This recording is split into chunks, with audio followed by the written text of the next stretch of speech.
glad to answer. I'm Bill Varsh with Pasadena Water and Power, and we'll start off with Mr. Sidney Jackson, our General Manager. Hello and welcome everyone. Glad to be here today. Again, I'm Sidney Jackson, General Manager of Pasadena Water and Power.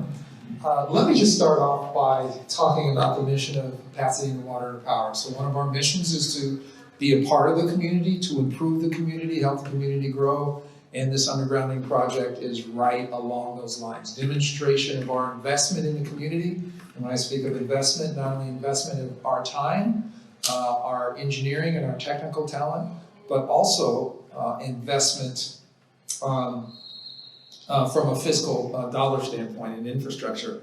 I had to defer the mic to our council member, Mr. Justin Jones, and I'll come back. Thank you. Thank you, Sidney. First off, I just want to welcome everybody here. I appreciate you guys coming out and taking a direct interest in your community and learning about this undergrounding project. We know undergrounding is very imperative because one, it enhances public safety, it prevents the number of outages. Sidney, help me out. It also Tree trimming, right? It protects our urban forest and also beautifies our city in general because you're taking these power lines and you're putting them underground. And so we know that the work that these guys are doing is very imperative. And the work that Sidney's doing, Sidney just got here. He's been with us for about a few months now. And I kid you not, he's hit the ground running. He's leading the Pasadena Water and Power Department and got a lot of accomplishments. And so I really appreciate him. I think that, I'm honored to be working alongside with you, and I think the staff is as well. And then before I go, I just wanted to say hi, but I wanted to introduce our District 3 liaison, Lisa Barrios. Lisa, please stand up. Lisa is born and raised in the city of Pasadena just like I was, and she has a tremendous heart for our community. She comes to us from the nonprofit sector, and again, just like Sidney, as soon as she got the job, she hit the ground running, and she's been helping constituents and residents all across Pasadena, and so we really appreciate the work that she's doing. The only thing is she's not taking any pictures of me right now. So and then I also would be remiss is that we also have District 5 liaison here, Margot. Margot, thank you for coming. Margot is the district liaison for District 5. So again, we appreciate you being here. We appreciate the work PWP is doing, and I'll turn the mic over to them. Thank you. Okay. Thank you, Councilmember Jones. Councilmember Jones also sits on the MSC, our Municipal Services Committee, which is responsible for making the decisions and the guidance and the governance of our utility, which would include the investment in this underground project. So I was talking about the mission of Pasadena Water and Power, and part of that mission is to be part of the community, as I was saying. And that community represents this investment. Millions of dollars invested for the purpose of helping the community grow, for beautification, for reliability. All of that has a tangible benefit. It makes Pasadena a more beautiful place. Oftentimes when I talk about water utilities or electric utilities, I come to investment. Most of what our industry is a lot of infrastructure in the ground, infrastructure on poles, infrastructure in wires, just infrastructure, unbelievable amount of infrastructure that you can't see, and it's paid for, and it goes in aggregate across the whole United States, billions and billions of dollars. Well, this is tens of millions of dollars for this stretch. And so I'm proud to say that this organization, this city, has committed to undergrounding, because you will be surprised how many communities do not invest in underground because they can't get around to who benefits, how much it costs, when we're going to do it. And I am really pleased that our governance has found it a purpose to do this over and over. So a little anecdotal story about poles and wires. One of the engineers I used to work with, we had shear winds come through. And these shear winds, they were tornado type winds, 115, 120 miles an hour. And I remember they came in over the evening, that morning he comes in, this is just classic engineering. Those were the most beautiful poles that just got snapped in half. This beautiful infrastructure, beautiful distribution poles. And yeah, they were beautiful. They were fairly new, and they stood in a straight line. But what's more beautiful than these poles is not having the poles. And only an engineer or somebody that's invested their life, like many of these people in designing this infrastructure, comes to mind. Tangible benefits, and I'm sure you'll see it in some of the pictures that the team is about to show. Reliability, resiliency, so whether it's high winds or whether it's rain, I even understand we had a tornado in the vicinity not long ago. While sunny Southern California often doesn't see that, it is reassuring that you do have underground infrastructure to help sustain and help with the resiliency through those things. I mentioned tree trimming, the impact of worker safety, Pasadena Water and Power, tree trimmers, people coming out at night trying to clear debris out of the lines just due to high winds. All of that is averted. And even from an ongoing maintenance standpoint, we're not paying tree trimmers to address these lines. So I consider this a very significant milestone. Looking forward to the work. We need to get it done safely, try to get it done on schedule, under budget, right? And with that, I'd like the Pasadena Water and Power team to stand up and introduce yourself, please. Hi, folks. I'm Marvin Boone, Assistant General Manager for Power Delivery. Thanks so much for coming out today. Hello, my name is Raymond. I'm the Engineering Manager for Power Delivery. Bill Varsh, Principal Electrical Engineer. Jonathan Umana, Associate Electrical Engineer. And again,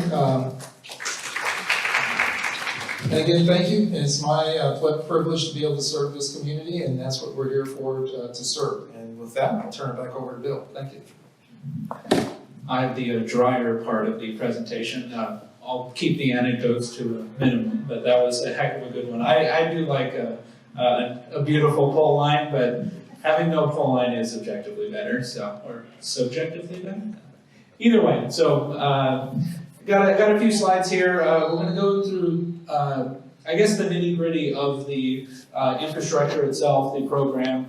And if you do feel like you have questions that are pertinent to the slides that are going, we can keep this as dynamic as possible. You don't have to restrain yourself to keep questions to the end. I can definitely answer as I go, but we will have a period for questions at the end, and then some direct customer work for each individual parcel. We can give you some information for each address. So the Raymond Avenue Underground is established previously by previous councils and is now under the stead of Pasadena Water and Power. It's a 2-mile stretch from Maple, just above the 210 freeway, to the North City limit, just a little bit above Montana Street. It does cover the stats that are shown on the page, 247 parcels and 268 meters, so it's a direct impact to every single one of those customers. But what is covered in the program once it comes to an end and the project is all, we have a brand new resurfaced street and all the poles are gone, there's a benefit directly to every individual that's walking, biking, driving through that stretch, that both what they see and what's actually on the ground underneath them. So. Excuse me. Yes. You said it's an Andrew Surface Street. We've been hearing for years since it's concrete, all that can't be done. So we're going to get a new street out of this? Yes, absolutely. So we do have a couple of civil engineers from our public works group. We do coordinate with all of the groups directly, and this street definitely needs some serious attention. And given concrete streets very rough maintenance characteristics, it's ones where that sadly gets deferred. But we're gonna, get a nice new asphalt street. It can be recrowned, resurfaced, and we have some nice before and after pictures that'll hopefully elicit some hope. But yes, it's the final step to the project is to resurface the streets, curb and gutters, and all of that in between. So our general rough schedule here.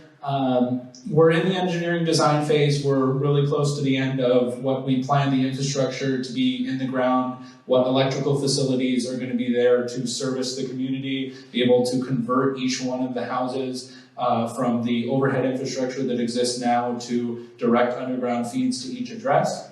So unfortunately, the resolution doesn't scale very well here, but you will see a printed version of actually that simplified design that will show the backbone infrastructure, the vaults, and then the conduit sweeps to each individual house. So as said before, we're in the engineering design phase. We're putting together as much brain power as we can to put together a system that will stand the test of time.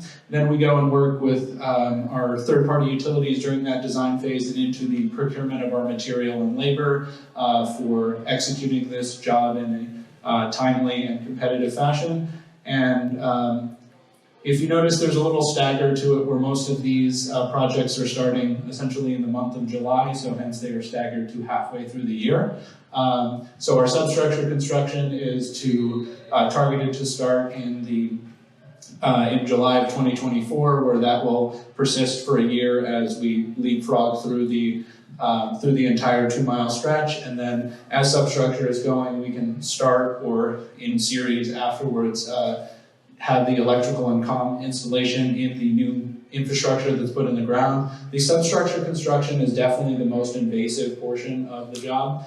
And so that's where you're going to have the traffic control and the trenching and things like that go along with the job. And then we'll go ahead and install our electrical and comm, and then we come through and remove the utility poles once all of the customer tie-in becomes a very critical path item for the timing, because we have to get every single address before we can remove all of the poles, because if one address is left, we need to leave essentially the entire distribution system in place. So this is one where we do it in as coordinated a fashion as possible, and come back to everybody's converted electrically down the ground, then we can start removing the wires, removing the poles. And then once those poles are clear, street lights can logically come in, because now there's no overhead conflicts for setting the street lights. And then the final icing on the cake is the street improvement, the resurfacing to come through new curb and gutters and so on and so forth. And then,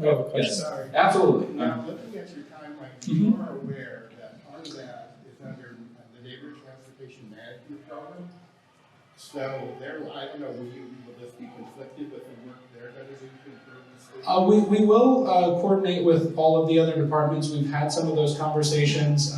There's definitely some DOT improvements that go through, like roundabouts for like speeding control and things like that. Those go into the street improvement portion, so they basically schedule their timed construction. We are aware of a couple of key intersections that are hit along that piece, and that's coordinated with our street improvement group, where they fuse all of the DOT-driven projects into that exact timeline. So there's a lot more granularity below the blocks, but definitely it's quite a coordination feat. But those particular ones are in the street improvement, and then there's some closeout and recording at the end. But that's the rough schedule that we pass through. I've gone through most of the boring text. I like the picture slide a little better, but we do collaborate with all of our third parties. We're collaborating with all of our internal departments, and so on and so forth. This goes through the steps that I was roughly describing: when the street lights go in, when the communication lines are removed, curb and gutters are installed. So if you wish to get it more in detail, we can always flip back to slides during question times. And something that directly ties to the customer, literally the customer tie-in here. We're going to have 4 conversion types for where the electrical panel that is fed currently from the overhead on each individual parcel, whether it's an apartment building or a single family dwelling.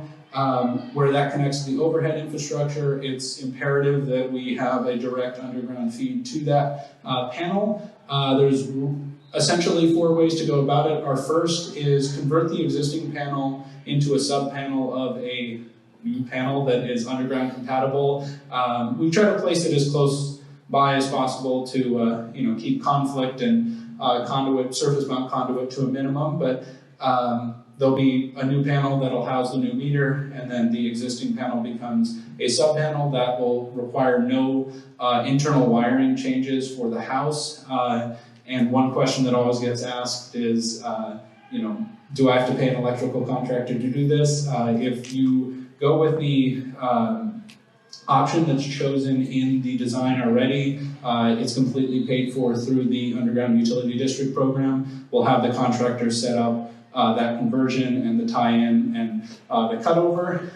If you do wish an additional or some other work, that's going to be one that's outside the district program. You will have to hire a contractor to do anything above and beyond or different than the utility district is coming in to convert. However, there is still a reimbursement program for up to $3,000 for materials. If you go with the district, there is no reimbursement because we pay for it anyways, but in the event that you do something different than what's provided, there is a small reimbursement for that. So our other option here is a full panel replacement. Typically that's going to be fairly invasive and will involve more extensive outages to the house itself. That's typically only selected when the existing panel is so suspect it's unable to be used or unable to be converted in a direct fashion that doesn't fall under essentially category A. Something that you may see, it almost looks like we're seeing double over here. There are some panels that exist in the district when we walked it through our design that already have the provision to convert directly to underground. So either somebody knew about the district before or just happened to have the right panel. So those work out pretty well. We can just sweep right up into the panel and make that direct connection.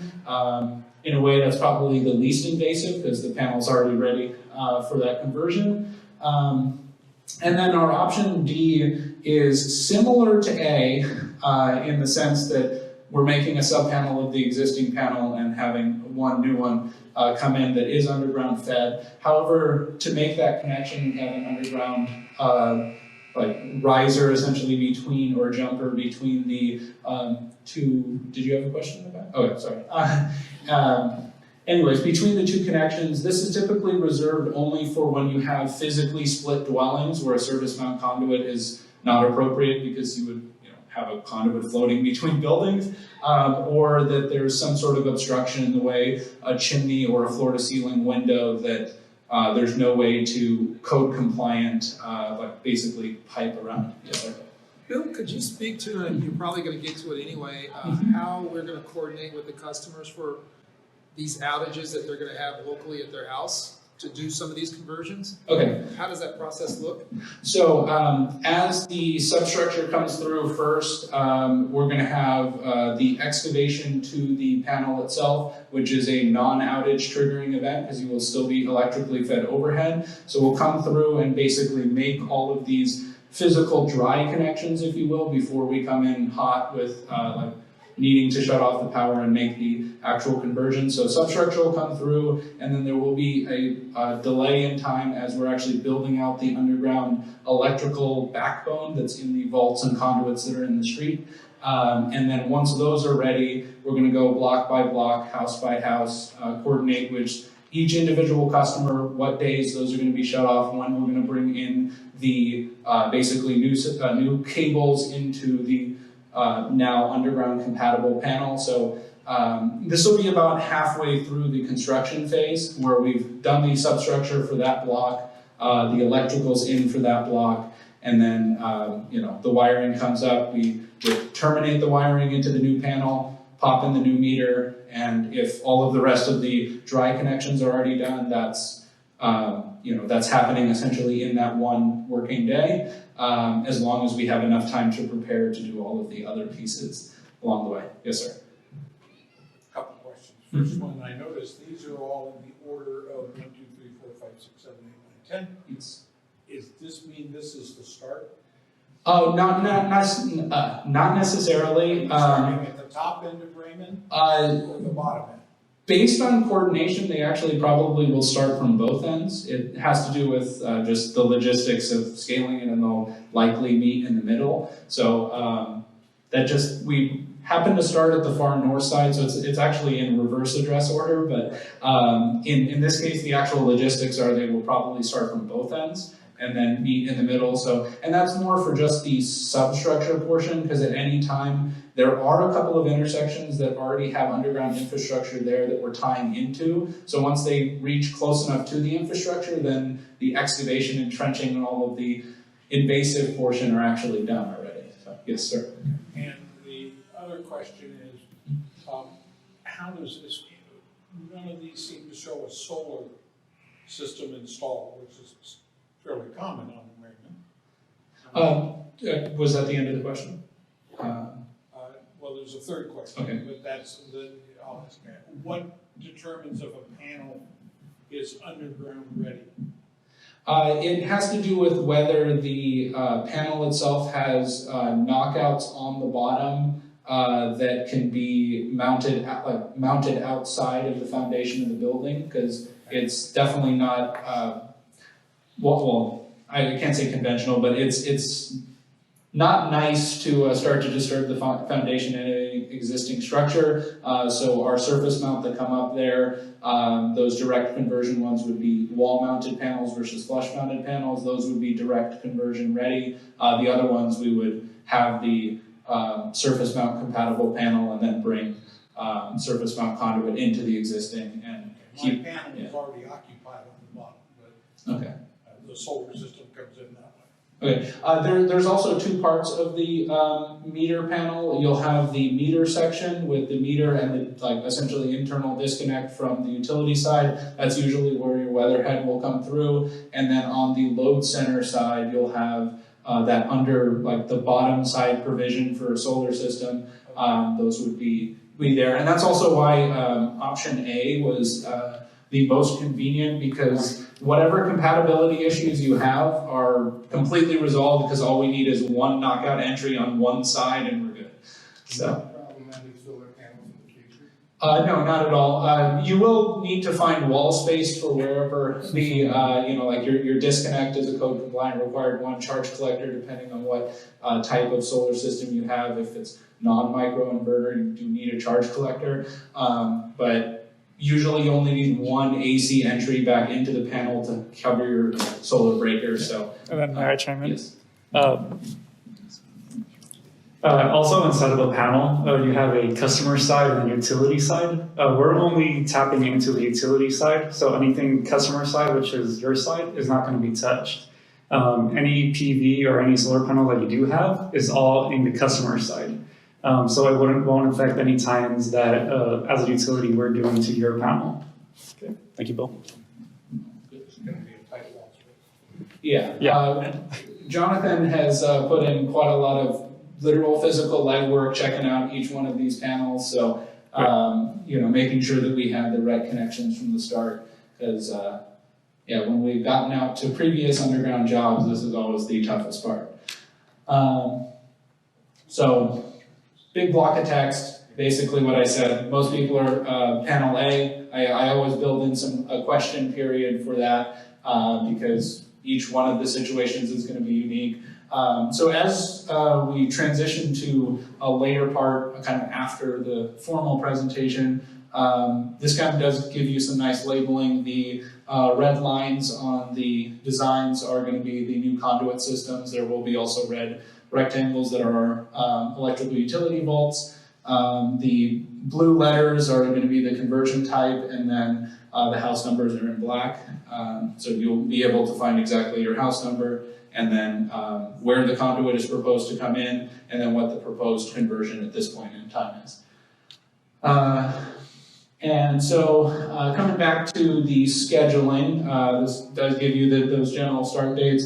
We're in, getting close to July of 2023, which is where we anticipate to finish our end of the design. We're currently working with the third-party communication utilities. This gentleman over here did ask a question before the meeting had started, was what happens to comm, that telephone, cable TV, like fiber internet, whatever is on the poles that are within the established district will also be undergrounded. That's part of our coordination work.